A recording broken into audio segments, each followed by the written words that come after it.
From Pacifica, this is Democracy Now! When I said I would take dead aim at the tale of two cities, I meant it.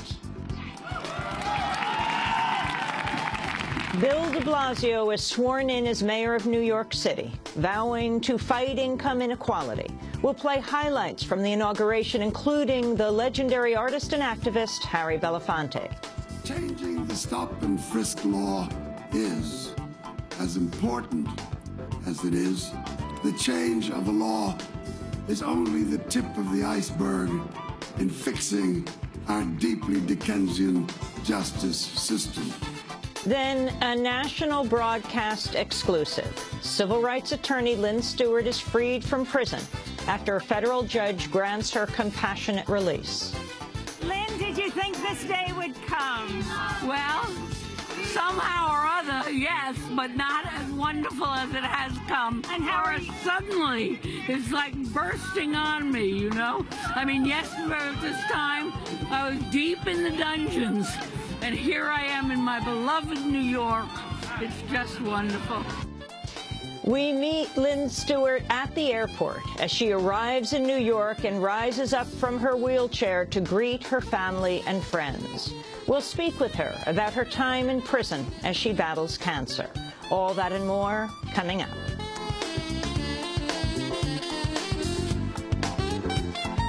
Welcome to Democracy Now!, democracynow.org, The War and Peace Report. I'm Amy Goodman. Peace talks begin today between South Sudan's two warring sides amidst continued fighting. Negotiators from the South Sudan government and rebel forces arrived in Ethiopia Wednesday after 2 weeks of violence that's left over 1,000 people dead and tens of thousands displaced. Both sides have signed on to a ceasefire, but clashes continue. The South Sudan government has declared a state of emergency in 2 states where rebels are in control of the capital. South Sudan Foreign Minister Barnaba Mariel Benjamin said his government is ready for unconditional dialogue. The president had already formed his negotiating team, his dialogue team, since 48 hours ago, and this team now is ready to go this afternoon to Addis Ababa. So we are for dialogue, unconditional dialogue without any conditions. It was the other side putting conditions and refusing to send a team of their own. They were refusing equally for the cessation of hostilities. The president has been on record and he said, we don't want the people of South Sudan to die again in a senseless war. South Sudan's fighting broke out last month after President Salva Kiir accused his former vice president of attempting a coup. Speaking in the capital of Juba, UN Special Envoy Hilda Johnson said both sides have committed atrocities. Of violence in the past 2 weeks. There has been killings and brutality, grave human rights violations and atrocities committed. We have seen evidence of apparent ethnic or targeting of South Sudanese citizens on ethnic grounds. This can lead to a perpetual cycle of violence that can destroy the fabric of the new nation. We need to do everything possible to prevent such a cycle of violence between the communities of South Sudan. At least 11 people have been killed and 17 wounded in a bombing in Somalia's capital of Mogadishu. The attack targeted a hotel commonly visited by Somali government officials. 3 bombs were detonated within the span of an hour, at least one by a suicide bomber. The militant group Al-Shabaab has claimed responsibility. Iraq is facing major clashes between government forces and Sunni fighters in Anbar province. The violence erupted earlier this week after police razed a year-old Sunni protest camp in the provincial capital, Ramadi. Militants from al-Qaeda and Sunni groups are now said to be in control of large parts of Ramadi and Fallujah. On Wednesday, fighters attacked scores of police stations in Fallujah, setting fires and freeing dozens of prisoners. Iraq's currently seeing its worst violence since 2008. 3 of 4 Al Jazeera journalists detained in Egypt this week remain behind bars. Correspondent Peter Grest, producers Mohammed Fahmy and Bahar Mohammed, and cameraman Mohammed Fawzi were arrested in Cairo on accusations of, quote, spreading false news, unquote, and holding meetings with the Muslim Brotherhood. Only Fawzi has been released so far. The 3 prisoners have faced repeated interrogation, and one has received medical treatment for an injury. Speaking from Al Jazeera headquarters in Doha, correspondent Bernard Smith called for his colleagues' release. We would like our colleagues to be released immediately from custody in Cairo. They are journalists simply doing their job in Egypt, reporting on a variety of stories from Egypt, reporting all sides of the story from Egypt. Secretary of State John Kerry returns to Israel and the occupied territories today in a bid to ramp up peace talks between Israelis and Palestinians. The New York Times reports Israeli officials have privately decided to delay an announcement of new settlement construction until after Kerry leaves so as not to embarrass him during his visit. Israel's expected to announce yet another round of settlement building in the occupied West Bank, despite ostensibly negotiating over the creation of a Palestinian state there. Earlier today, an 85-year-old Palestinian man died after inhaling tear gas fired by Israeli forces at demonstrators rallying near the West Bank town of Nablus. The Palestinian ambassador to the Czech Republic has died in an explosion at his home.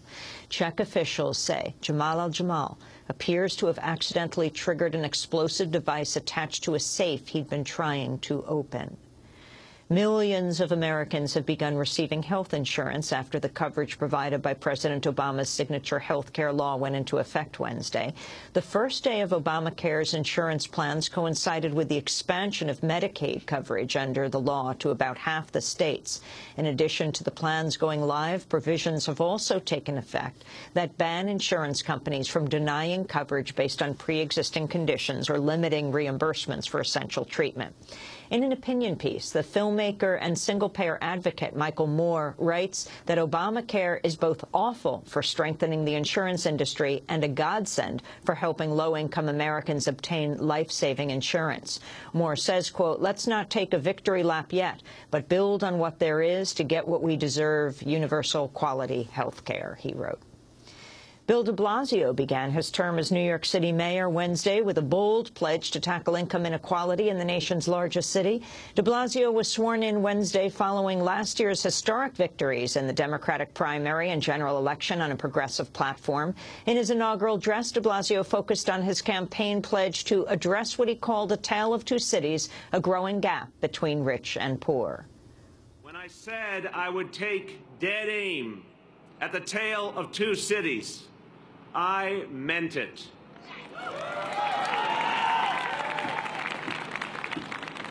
And we will do it. I will honor the faith and the trust you have placed in me, and we will give life to the hope of so many in our city. We will succeed as one city. And we know this won't be easy. It will require all that we can muster, and it won't be accomplished only by me. It will be accomplished by all of us. Mayor de Blasio is the first Democrat to lead New York in 2 decades, succeeding the 3-term mayor Michael Bloomberg. We'll have more from de Blasio's inauguration after headlines. The civil rights attorney Lynn Stewart has returned home from prison after a federal judge ordered her compassionate release. Lynn Stewart is 74 years old. She's dying from late-stage breast cancer. She'd served almost 4 years of a 10-year sentence for distributing press releases on behalf of her client, Omar Abdurrahman, an Egyptian cleric known as the Blind Sheikh. Stewart arrived to a group of cheering supporters in New York City Wednesday. We'll have our national broadcast exclusive later in the show. Colorado has enacted a law allowing recreational sales of marijuana following approval by voters in late 2012. The world's first state-licensed marijuana retail stores opened their doors Wednesday to long lines of customers. The first person to make a purchase was Sean Azaridi, an Iraq War veteran suffering from PTSD.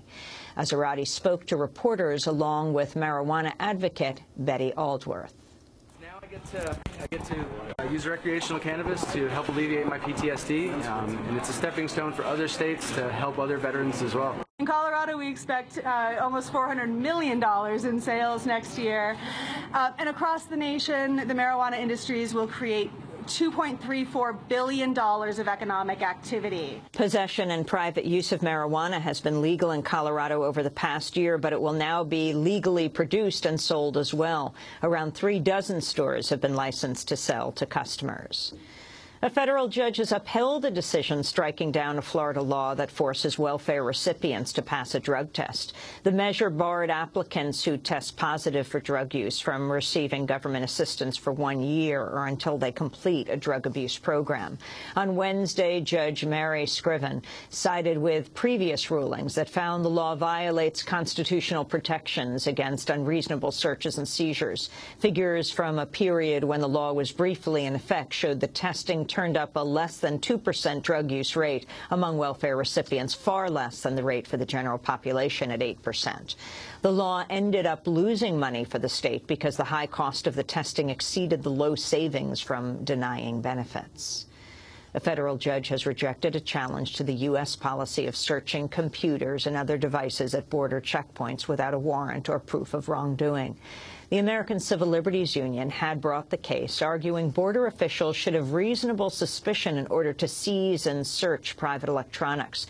But U.S. District Judge Edward Corman sided with the Obama administration's argument that the border exemption for searches applies to digital information.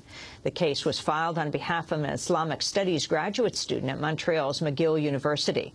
The student, Pascal Abidour, was taken off a train in handcuffs after border guards forced him to show them the contents of his laptop. The computer was seized and returned 11 days later. In a statement, the ACLU said, quote, suspicionless searches of devices containing vast amounts of personal information cannot meet the standards set by the Fourth Amendment, which prohibits unreasonable searches and seizures. 2 Catholic groups have won last-minute exemptions from the part of the new health care law requiring contraception coverage for employees.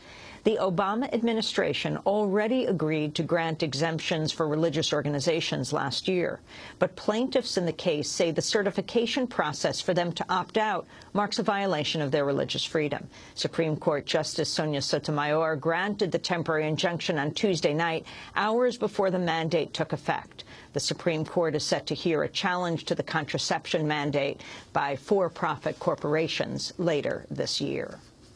And editors of the New York Times, the nation's most influential newspaper, have come out in favor of clemency for NSA contractor Edward Snowden. In an editorial called Edward Snowden Whistleblower, the editors write, quote, considering the enormous value of the information he has revealed and the abuses he has exposed, Mr. Snowden deserves better than a life of permanent exile, fear, and flight. He may have committed a crime to do so, but he has done his country a great service.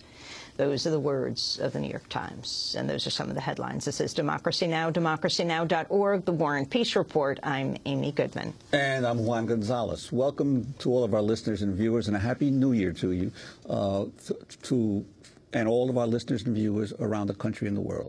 I'm Amy Goodman. Thanks so much for watching this report from Democracy Now!, your daily independent global grassroots news hour. We don't accept advertising or corporate funding, but rather rely on donations from viewers like you. Please make your contribution by visiting democracynow.org today. We need your support today to keep bringing you this hard-hitting, in-depth reporting.